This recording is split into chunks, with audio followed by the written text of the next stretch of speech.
बिस्मिल्लाहिर्रहमानिर्रहीम। नबी करीम सल्लल्लाहु अलैहि वसल्लम ने फरमाया कि अमलों का दारोमदार नीयत पर है। ये बुखारी शरीफ की पहली हदीस है।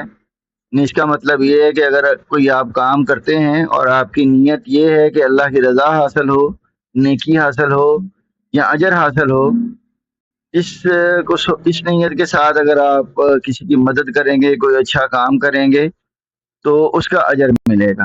लेकिन अगर आपकी नीयत ठीक नहीं है और आप कोई अच्छा काम भी कर रहे हैं तो उसका अजर नहीं मिलेगा। और अगर नीयत ये है कि अल्लाह की रज़ा हासिल हो तो एक छोटा सा अमल भी है जो वो कबूलियत के दर्जों तक पहुंच सकता है। और अगर नीयत ठीक नहीं है तो फिर बहुत बड़ा नेक काम भी है, उसका भी कोई अजर नहीं है। अल्लाह ताला हमें अपनी नीयत को खालिश करने की तौफीक अता फरमाए। अस्सलामु अलैकुम।